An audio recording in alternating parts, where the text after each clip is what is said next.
Hi, we are students of a third compulsory secondary education of Turgani in Trujillo. We are going to read the first chapter of Don Quixote of La Mancha. Don Quixote of La Mancha, Part 1. The Ingenious Gentleman Don Quixote of La Mancha, 1605. Chapter 1. We treat of the character and pursuit of the famous gentleman Don Quixote of La Mancha.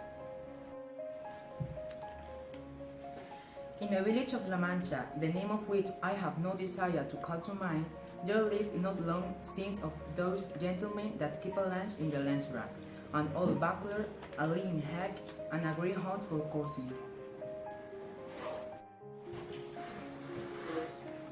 An olla of rather more beef than mutton, a salad on most nights, scraps on Saturdays, lentils on Fridays, and a pigeon or so extra on Sundays, made away with 3/4 of his income. The rest of it went in a doublet of fine cloth and velvet breeches and shoes to match for holidays, while on weekdays he made a brave figure in his best costume. He had in his house a housekeeper past 40, and is under 20, and a lad for the field and marketplace, who used to saddle the hack as well as handle the billhook. The age of this gentleman of ours was bordering on 50. He was a hardy habit, spare, round featured, a very early racer, and a great sportsman. They will have it. His surname was Quixada or Quesada. For her, there is some difference of opinion among the authors who write on the subject. Although, from reasonable conjecture, it seems plain that he was called Quixada. This, however, is of but little importance to our tale. It will be enough not to stray a hair's breadth from the truth in the telling of it. You must know, then, that the above-named gentleman, whenever he was at leisure, which was mostly all the year round, gave himself up to reading books of chivalry with such ardor and avidity that he almost entirely neglected the pursuit of his field sport, and even the management of his property. And to such habits did his ingenious and infatuation go that he sold many an acre of tilled land to buy books of chivalry to read, and brought home as many of them as he could get. But of all there were none he liked so well as those of the famous Feliciano de Silva's composition, for their lucidity of style and complicated usage, whereas Pearl is in his sage, particularly when his reading became upon cursives and carters, where he often found passages like the reason of the unreason with which my reason is afflicted, so weakens my reason, that with reason I murmur at your beauty. Or again, the high heavens, that of your divinity divinely fortify you with the stars. Render you deserving of the desert, your witness deserves. Over conceit of the shore the poor gentleman lost his watch, and used to lie awake, striving to understand them and worm the meaning out of them.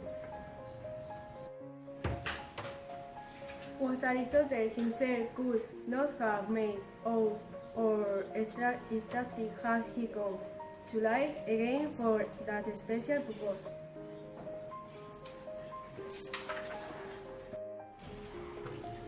It was not at all easy about the gowns which Don Belianis gave and took, because it seemed to him that, great as were the surgeons who had cured him, he must have had his face and body covered at all over with seams and scars.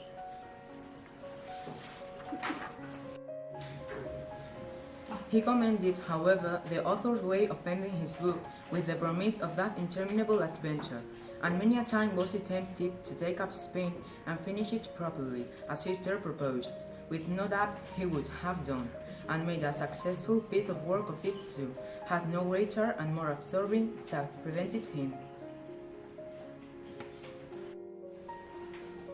Many an argument did he have with the curate of his village, a learned man and a graduate of Slenda, as to which had been the better knight, Palmerin of England or Amadis of Gaul.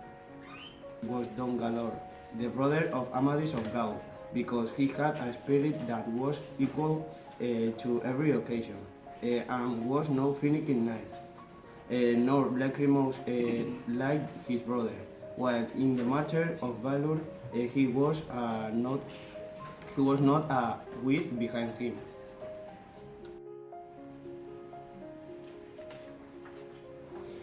In short, he became so absorbed in his books that he spent his nights from sunset to sunrise, and his days from dawn to dark, poring over them, and what with little sleep and much reading his brain got so dry that he lost his wits.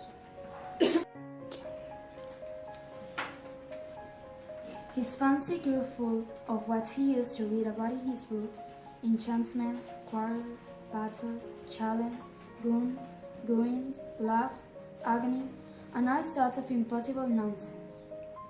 And it so possessed his mind that the whole fabric of invention and fancy he read of was true, that to him no history in the world had more reality in it.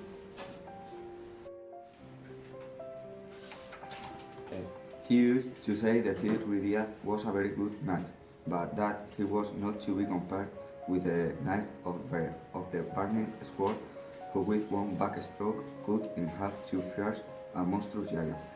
He thought more of Bernardo del Carpio because at Roncesvalles he slew Roland in spite of enchantment, availing himself of the artifice of Hercules when he strengthened Antiochus, the son of Terra, in his arms.